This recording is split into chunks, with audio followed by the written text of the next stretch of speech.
प्रिय विद्यार्थियों, मैथमेटिक्स की ऑनलाइन क्लासेज में आपका एक बार पुनः स्वागत है।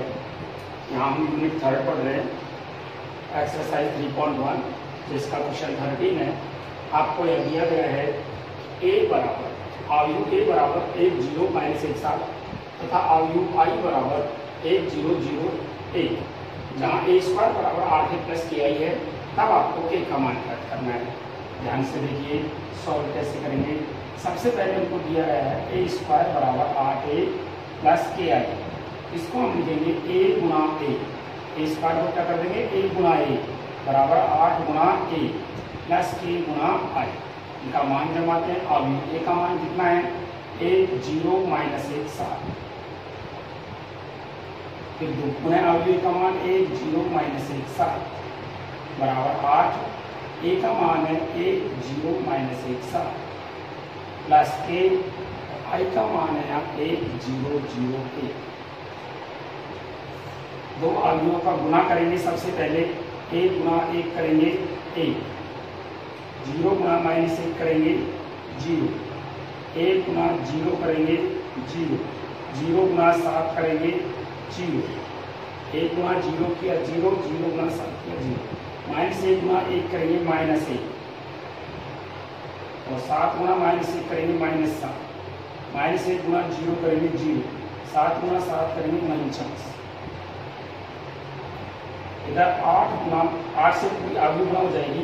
8 गुणा 1 करेंगे 8, 8 गुणा 0 करेंगे 0, 8 गुणा -1 -8, 8 गुणा 7 56 प्लस इधर k से गुणा होगा k 0 0 k। इधर हो जाएगा 1 0 -8 49। इधर हो जाएगा। दोनों अवयवों का योग करना है। ध्यान से देखिए, फर्स्ट अवयव 2/2 की है, सेकंड अवयव 2/2 की है। दोनों को हम क्या कर देंगे योग कर देंगे, क्योंकि दोनों समान क्रम की आयु है। 8 प्लस k करेंगे 8 प्लस k, 0 प्लस 0 होगा 0, -8 प्लस 0 होगा -8, 56 प्लस k होगा 56 प्लस k। अब दोनों तरफ हम क्या देखते हैं, ये भी 2/2 की है, ये भी 2/2 की है। दोनों अवयवों का क्रम समान है। दोनों अवयवों का क्रम समान है, इसलिए संगत अवयव बराबर होंगे। संगत अवयव बराबर होंगे। अब आप यहाँ कोई से भी तुलना कर लो। 1 की चाहे 8 प्लस k से तुलना कर दो, 1 की 8 प्लस k से तुलना कर देंगे, या 49 की 56 प्लस k से तुलना कर देंगे। बात एक ही है। तो अब 1 बराबर हो जाएगा 8 प्लस k। क्या आप लिख सकते हो 8 प्लस k बराबर 1, k बराबर 1 - 8, k बराबर आ गया -7। k का मान हमको प्राप्त हुआ है यहाँ -7। अगला क्वेश्चन अपन 8 प्लस k बराबर 1। अगला क्वेश्चन देखते हैं। देखिए सिंपल क्वेश्चन है। a स्क्वायर बराबर 8a plus ki। a square का मान निकाल लेंगे, 8 को a से गुना कर देंगे प्लस k को i से गुना करके प्लस कर देंगे। ठीक है, k का मान आ गया यहाँ पर -7। अब हम देखते हैं अगला क्वेश्चन। यदि एक क्वेश्चन नंबर 14 है, यदि एक आयु आपको दी गई है -1 0 2 -1, 1 0 2 -1, 1 0 2 -1 और -3 4 बराबर इस आयु a से गुणा है बराबर 1 - 4 3, 1 - 4 3, -2 - 10 6, -2 - 10 6, 13 20 -9, 13 20 -9। देखिए इस आयु को करने के हमारे पास 2-3 तरीके हैं।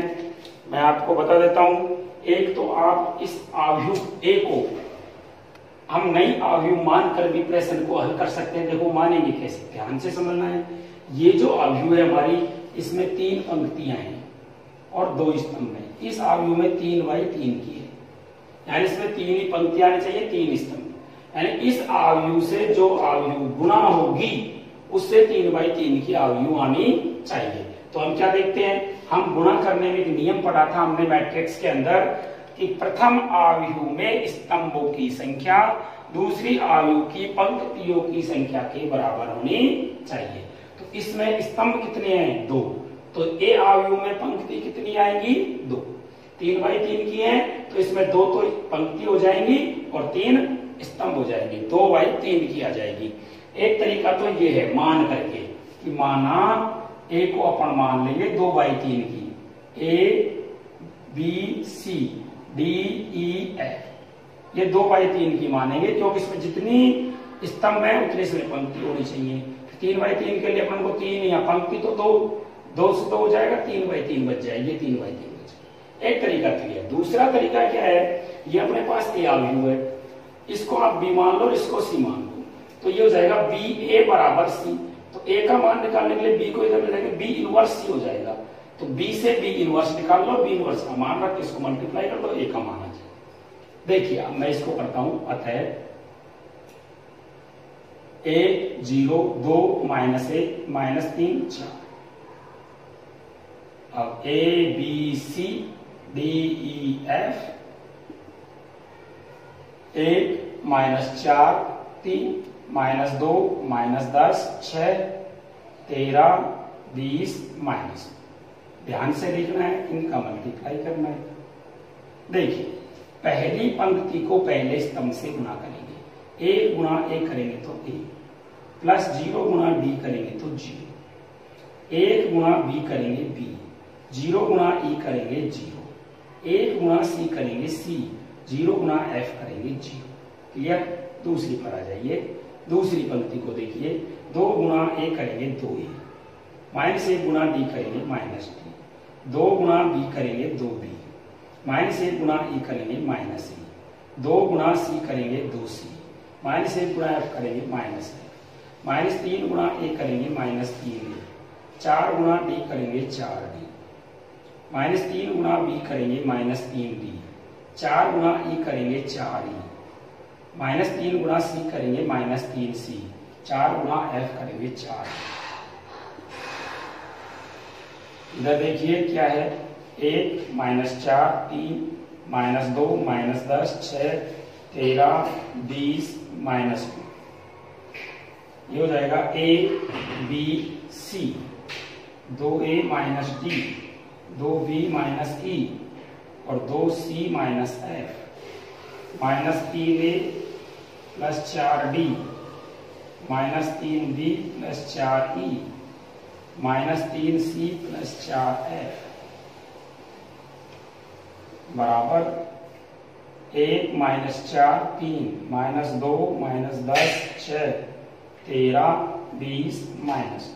बड़े ध्यान से देखेंगे, 1 2 3 पंक्तियां हो गई, 1 2 3 स्तंभ हो गए, इधर भी 3 पंक्तियां हैं 3 स्तंभ हैं, दोनों आयु का क्रम समान है, अतः दोनों आयु का क्रम समान है, अतः इसलिए संगत अवयव समान होंगे। ध्यान से देखेंगे तो इनकी जब तुलना करेंगे तो ए का मान कितना आएगा 1, ए बराबर 1, बी का मान कितना आएगा -4, सी का मान कितना आएगा 3 मान अपने पास आ गए। अब देखो 2a - d बराबर कितना है -2 तथा 2a - d बराबर आ रहा है -2। अब हम यहाँ a का मान रख देंगे, 2 गुणा a का मान 1 - d बराबर -2, तो -d बराबर -2 और 2 एकम 2 प्लस 2 किधर ले जाएंगे -2, तो -d बराबर -4 हो गई, तो d बराबर कितने आ गए 4। इनको भी चलो अंडरलाइन कर देते हैं। अगला 2b - e बराबर -10, 2b - e बराबर -10, 2 गुणा b का मान है -4, माइनस ई बराबर -10, माइनस ई बराबर -10 और 2 चौका 8 माइनस के, तो इधर आ गया प्लस के, तो माइनस ई बराबर -2, तो ई बराबर कितने आ गए 2 तथा, और लास्ट पॉइंट है हमारा 2c माइनस f बराबर 6, 2c माइनस f बराबर 2c माइनस f बराबर 6, 2c का मान है 3 माइनस f बराबर 6, तो माइनस f बराबर 6, 2 3 6 को इधर ले जाएंगे 6, f बराबर क्या हो गया 0, अतः ए आयु का मान रखेंगे, देखिए यहाँ से ए का मान a, b का मान -4, c का मान 3, d का मान 4, e का मान 2, f का मान 0, ये हमारी आयु एक प्राप्त होती है। एक बार पुनः देखेंगे, हमको यहाँ पर कोई आयु दी गई है 3/2 की, उसको ए आयु अज्ञात आयु से गुणा किया गया है, उसके बाद में एक अन्य आयु प्राप्त होती है। तो जो आयु इसमें दी गई थी पहले 3/2 की है, इसको किस आयु से गुणा करें? मैन जो इस सवाल का पॉइंट है वो यही है कि जिस आयु को हमको गुणा करना है उससे 3/3 की आयु आनी चाहिए। तो दी गई आयु 3/2 की है, तो 3/2 की आयु को किससे गुणा करें कि 3/3 किया जाए? तो 2/3 की से गुणा होगा। क्यों होगा? क्योंकि कारण होता है कि जिस आयु को अपन शुरू में दी गई है उसको गुणा करते हैं तो उसमें जितने स्तंभ होते हैं दूसरी आयु उतनी क्या होनी चाहिए? पंक्ति। ये 2/3 की हमने मान ली, फिर उसके बाद में हमने गुणा करके दोनों तरफ समान आयु आ गई। समान क्रम की आयु आने के बाद में हमने संगत अवयव की तुलना करेंगे। संगत अवयव की तुलना करने के बाद में हमको ए का, बी का, सी का मान प्राप्त हो गया, और जब ए का, बी का, सी का मान प्राप्त हो गया तो हमने आयु ए में रख दिया। A B C D E F 6 मानों को रखने पर आयु ए प्राप्त होती है। इसी क्रम में अब इस यूनिट का लास्ट क्वेश्चन है वो देखेंगे। ए आयु हमको दी गई है cos alpha sin alpha. Question number 15। ए आयु आपके पास है cos alpha sin alpha minus sin alpha cos alpha minus sin alpha cos alpha. ये आपके पास आयु ए है। इसके बाद में आपको दी गई है एन आपको सिद्ध करनी है। वो ये है कि cos n alpha sin n alpha. अभी तो मैं प्रश्न उतार रहा हूं, sin n alpha cos n alpha. यहां से सॉल्व करेंगे। ध्यान से देखिए क्या कहना चाहता है प्रश्न। ए आयु दी गई है तो सिद्ध कीजिए कि ए एन बराबर ये आयु होनी चाहिए और एन यहाँ पर धन पूर्णांक है। अब इसको अपन करेंगे गणितीय आगमन सिद्धांत से। गणितीय आगमन हमने 11वीं क्लास में पढ़ी है, प्रश्नावली 4th में, सिद्धांत से। इसको लिखेंगे पी एन ए एन बराबर cos n alpha sin n alpha minus sin n alpha cos n alpha. सबके लिए सब होना चाहिए कथन ये। अब देखिए हम क्या करेंगे। सबसे पहले n बराबर 1 पर करेंगे। n बराबर 1 पर P1 A1 बराबर cos 1 गुना अल्फा करेंगे तो अल्फा, 1 गुना sin अल्फा करेंगे sin alpha minus sin alpha और cos अल्फा बराबर a के बराबर है। किसके बराबर है? a के। अतः n बराबर 1 पर कथन सत्य a के बराबर आ गया। ये हमारा n का जो मान था, इसमें n बराबर 1 रखने पर हमको जो प्राप्त हो रहा है वो a का मान प्राप्त हो रहा है। a का मान आ गया तो n बराबर 1 पर कथन क्या है? सत्य है। अब पुनः n बराबर k पर भी सत्य होना चाहिए। यह सत्य होगा। n बराबर k पर भी सत्य होगा तो p k बराबर a की पावर k, इसका मान हो जाएगा cos k alpha sin k alpha minus sin k alpha और cos k अल्फा। ये हमारा क्वेश्चन नंबर, ये समीकरण नंबर 2 हो गया। अब हम सिद्ध करेंगे। अब हम सिद्ध करते हैं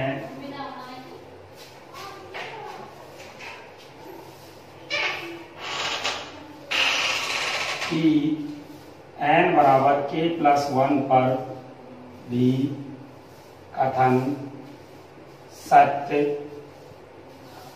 सिद्ध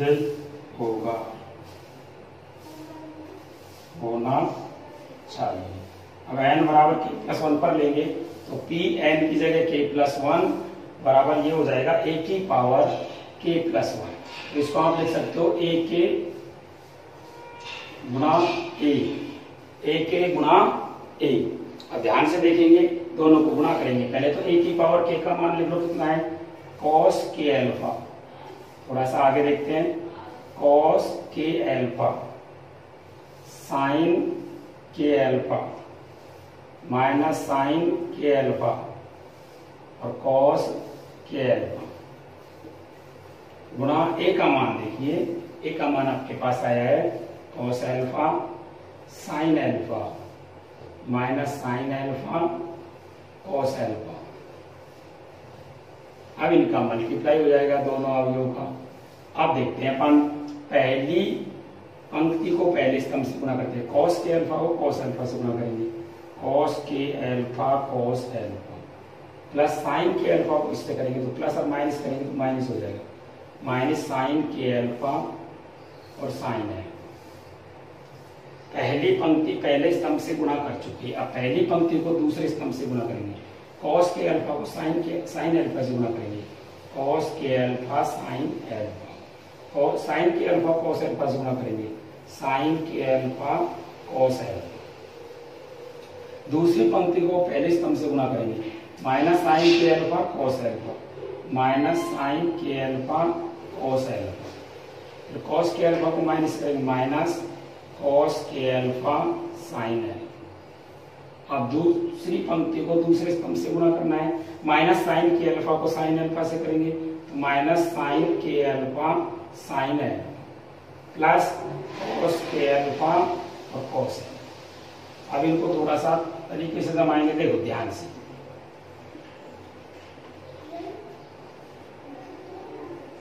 इसको अपन लिख सकते हैं cos k alpha plus alpha, सीधा सूत्र बन गया। cos a cos b minus sin a sin b का, cos a cos b minus sin a sin b का, ये cos a प्लस b होता है। इसमें भी cos a sin b, तो इसको तरीके से अगर सेट करना चाहते हैं लिख सकते हैं sin k alpha cos alpha plus cos k alpha sin alpha. इसको देखिए, इसमें से माइनस यदि कॉमन ले लेंगे तो हो जाएगा sin k अल्फा प्लस नहीं sin k alpha cos alpha plus cos k alpha sin alpha. इसमें आगे इसको लिख देंगे cos k alpha cos alpha minus sin k alpha sin alpha. अब ये सूत्र हो गया cos k alpha plus alpha, ये हो गया sin k alpha plus alpha, ये हो गया minus sin k alpha plus alpha, ये हो गया cos k alpha plus alpha. अब अपन चाहते तो इनमें से अल्फा कॉमन ले सकते हैं, तो ये हो जाएगा cos k plus 1 alpha sin k plus 1 alpha minus sin k plus 1 alpha फिर cos k प्लस 1 अल्फा। ये हमारा प्रश्न होगा। अब देखिए ये हमारा वही k प्लस 1 का आ गया, n बराबर k प्लस 1 इसमें रख के देख लो, n की जगह k प्लस 1 रखता है, यही मान आ रहा है। n की जगह आप k प्लस 1 रखोगे, ये मान आ रहा है। तो अब क्या लिख सकते हैं, अतः n बराबर k प्लस 1 पर भी परिणाम सत्य सिद्ध है। यहाँ से इसको मिटा देंगे,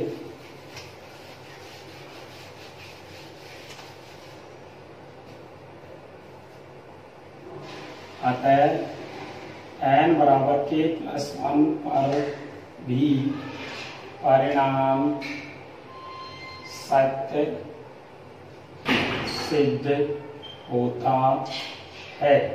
अतः गणितीय आगमन सिद्धांत से प्रत्येक n धन पूर्णांक के लिए कथन सत्य है। अतः गणितीय आगमन सिद्धांत से कथन n धन पूर्णांक के प्रत्येक मान के लिए सत्य। ये प्रूव हो गया। दोबारा एक बार मैं आपको बता देता हूं कि यहाँ पर a का मान हमको दिया गया था cos alpha sin alpha minus sin alpha cos alpha. इसके बाद में an का मान दिया गया है और हमसे सिद्ध करवा रहा है प्रश्न के अंदर कि सिद्ध कीजिए कि an का मान ये होता है। तो an का मान निकालने के लिए अपन गणितीय आगमन सिद्धांत से n से हल करेंगे। n बराबर 1 रखते हैं, 1 रखने पर a की पावर 1 होता है, a की पावर 1 का मान a ही आना चाहिए। n का मान 1 रखने पर इसमें पूरा कथन अपना सत्य सिद्ध होता है। n बराबर k पर भी सत्य सिद्ध होगा। अब n बराबर k पर भी जब सत्य सिद्ध होगा तो हम n बराबर k प्लस 1 पर जांच करेंगे इसकी, और n बराबर k प्लस 1 पर जांच करने पर यदि सत्य आ जाता है तो हमारा कथन सत्य है। तो n बराबर k प्लस 1 को आप a की पावर k प्लस 1 लिख देंगे, क्योंकि n की जगह k प्लस 1 है। k प्लस 1 लिख दिया, k प्लस 1 को खोलेंगे तो a की पावर k गुणा a होता है। a की पावर k का मान है, a का मान हमने गुणा कर दिया। a की पावर k का मान पिछले समीकरण में निकाला था, a का मान दे रखा है, दोनों को गुणा करेंगे तो a की पावर k प्लस 1 का मान आ जाता है। प्रिय विद्यार्थियों, यूनिट 3 कंप्लीट है। अगले वीडियो में हम आपको यूनिट 4 पढ़ाएंगे। Thank you.